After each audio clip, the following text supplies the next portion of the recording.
Seninaturang perpulungan kekelengan Kristus Yesus kata dibata si jadi bahan khotbah Jumat Simbelin warisi sendah. Ibuat ibas kitab Injil Lukas pasal 20 telu ayat 44 seh kubas ayat 40 waluh katana bagenda. Kira-kira pukul 10.02 matawari lanai ersinal sal janah gelap kerina negeri seh pukul 3. Kire-kire rumah pertoton merigat erbelah 2. Serko Yesus alu megang sorana nina. Oh Bapa, kubas tandu ku endesken tendingku. Kenca ikata kenasie mate iya. Asum idah kepala prajurit kaisi enggo jadi ipujina di bata nina. Tuhu-tuhu ialah ersalah. Kalak sinterem si pulung ije ngenehen-ngenehen mulih ku rumahna nem temi bana kenca idahna kai si enggo jadi.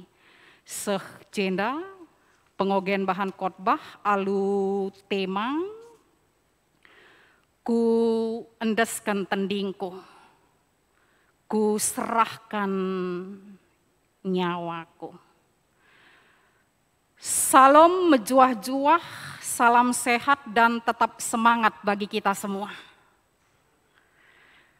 Ya, hari ini kita sebut sebagai hari Jumat Agung yang kita peringati sebagai hari kematian Yesus Kristus. Dan hari Jumat Agung secara teologis dinamakan sebagai puncak kiniseran Kristus. Di mana kematiannya adalah sebuah penentu bagi keselamatan kita manusia dan sekaligus sebagai cinta kasihnya kepada kita, dan tidak ada cinta kasih sedemikian seperti yang dimiliki oleh Yesus dalam menebus dosa-dosa kita manusia.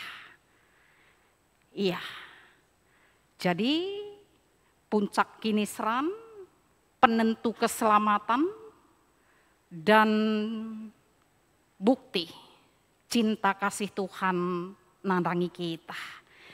Seninaturang perpulungan kekelengan Kristus Yesus, kalau kita lihat bahan khotbah, hari ini bahan khotbah kita dituliskan oleh seorang yang bernama Lukas, seorang yang profesi pekerjaannya adalah seorang tabib dan dia ikut menjadi murid Tuhan Yesus. Yang menjadi catatan berikut, dia orang Yahudi tapi orang Yunani. Dan Lukas selalu berbeda, menuliskan terlebih-lebih memandang dari sudut pandangnya yang dipengaruhi oleh profesinya sebagai tabib, berbeda dengan pandangan penulis-penulis Injil yang lain seperti Matius, Markus, dan Yohanes.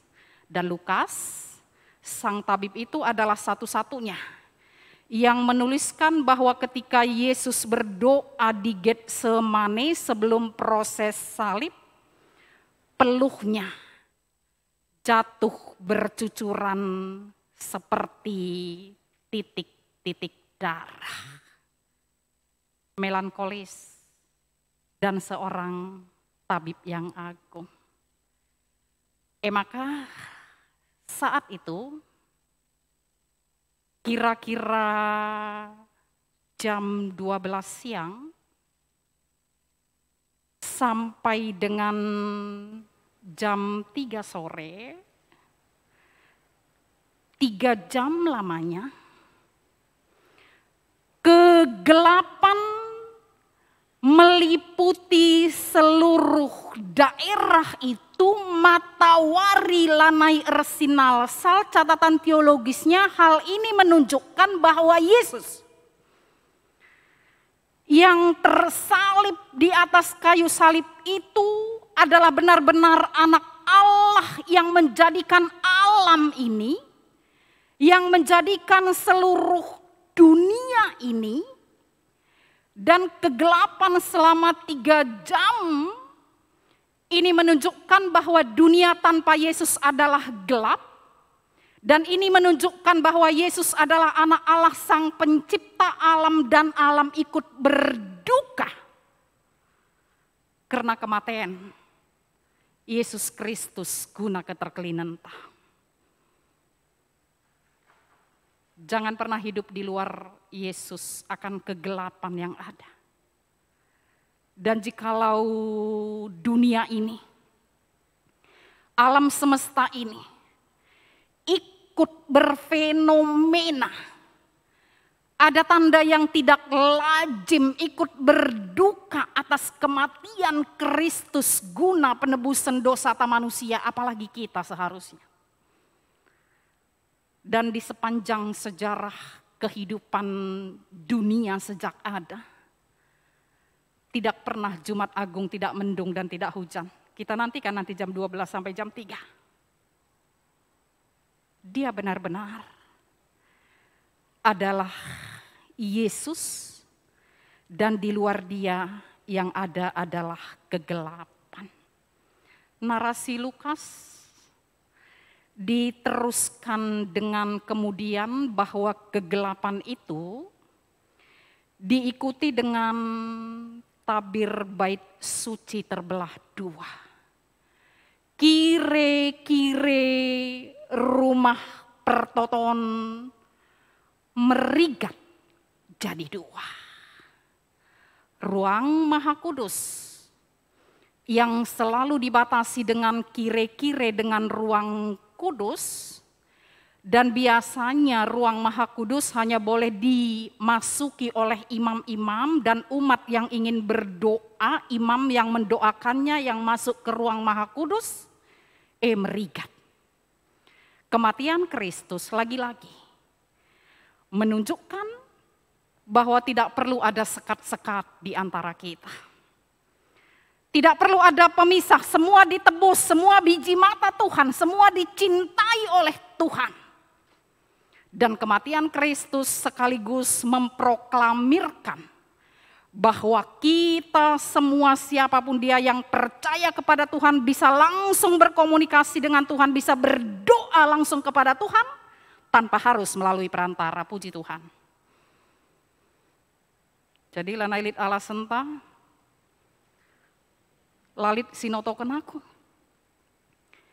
Lanai lit ala senta untuk bermegah bahwa aku maha kudus dan dia hanya kudus. Adi sinin rumah pertoton kalak Jahudi, situhuna melalak sekat-sekatna. Antara ruang maha kudus, ruang laki-laki, ruang perempuan, ruang orang miskin, ruang yang tidak diperhitungkan, merigat. Kerina kire-kire. Dalam Tuhan, kita adalah satu, kematiannya menyatakan itu. Kita semua berharga dan sama di hadapan Tuhan. Seninaturang perpulungan kekelengan Kristus Yesus. Jam 3 karaben serko Yesus alu sorana si megang. Banyak yang mendengar karena begitu kencang dan luar biasa sorana. Adi bahasa aslina nyaring terdengar. Suara dalam kegelapan alam pada saat itu, dan itu pukul pukul 3 sore. Kubas tandu, ku endeskan tendingku, Nina Tuhan.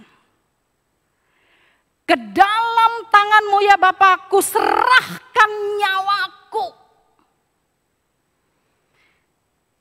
Maka dung kenca ia serko melaskan kata sie, mate me iya. Yesus mati jadi kahul tah, jadi gancih tah. Bahasa Alkitabiahnya, Yesus mati mewakili kerina manusia perdosa yang gengken hukuman kinisran, si seharusnya manusia ngenana misa. Dia mati menggantikan seluruh hukuman yang seharusnya diterima oleh manusia yang berdosa. Apakah itu mudah? Tidak. Selain proses salib yang begitu luar biasa, kata-kata serko ia perlu igarisbawahi. Seorang laki-laki, Yesus adalah 100% manusia dan 100% Allah. Adi sitik-sitik ngesuina mela ngesekala di laki ersora. Akan igeng kena paling hanya lirihan. Ugapa pesuina ya kapna. Tapi ini erkiteken belina. Kini seran. Dan betapa hukuman itu beratnya luar biasa. Kata serko ia kuakap cakap karo seh kelepasna terjemahanna lanai bolit sora rintihan teriakan sigangan asangken serko, dan kata itu yang dipakaikan oleh Lukas kepada Yesus ketika dia mengakhiri hidupnya di kayu salib guna penebus entah. Serkoya. Seh beratna. Seh suina.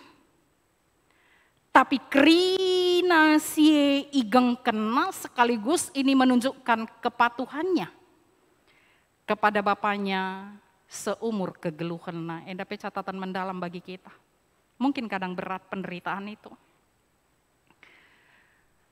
Mungkin terkadang besar salib yang harus kita pikul.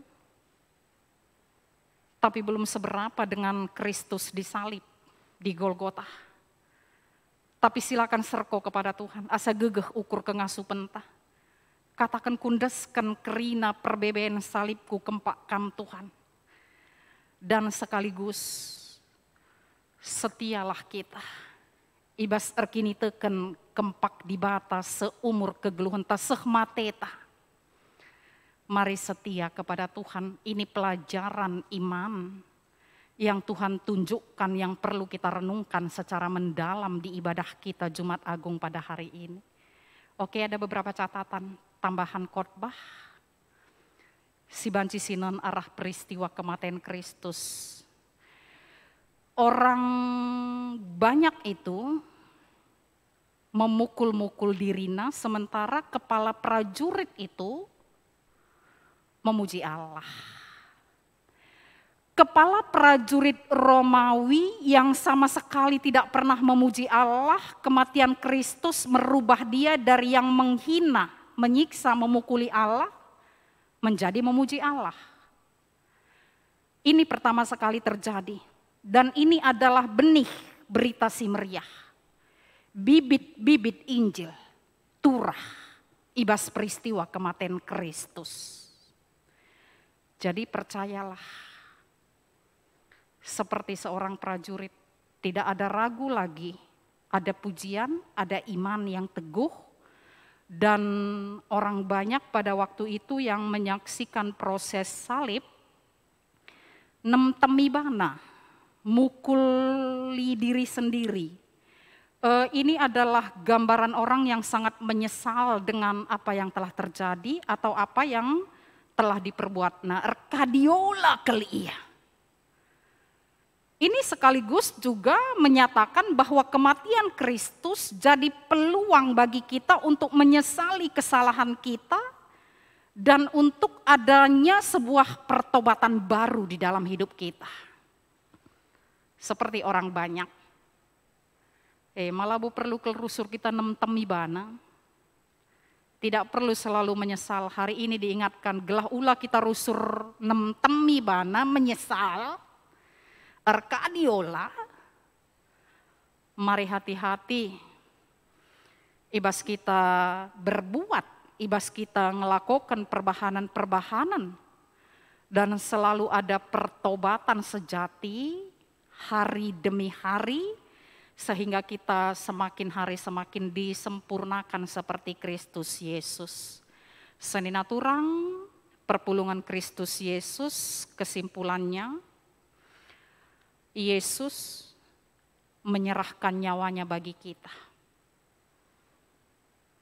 Itu yang perlu diingat. Kalau kita bandingkan dengan bacaan tadi, ogen tadi, banyak hal yang sudah dilaluinya. Dia merasa sendiri ketika aku memanggil engkau Allahku, Bapakku, engkau diam. Dia dicibir, dia diolok-olok, dia diludahi, dia dicambuk, dia dimahkotai duri, dan dia disalibkan. Maka mari si perubahi lagu langkah tah. Jangan lagi menyalibkan Yesus dengan dosa-dosa yang kita lakukan. Cukup Yesus tersalib sekali. Dan cukup penebusannya di kayu salib yang patut kita hargai, kita imani, dan merubah kita menjadi manusia yang memuji Tuhan, menjadi manusia yang selalu bertobat, dan menjadi manusia yang selalu percaya bahwa Yesus kita adalah benar-benar Tuhan, anak Allah yang diutus untuk menebus dosa-dosa kita manusia. Dan ditutup khotbah ini dengan invokasio. Apa yang harus kita lakukan sebagai manusia yang telah ditebus Tuhan dengan pengorbanan yang luar biasa. Efesus 5 ayat 2 mengatakan, jadikanlah palas kegeluh hendu keleng ate bagi keleng ate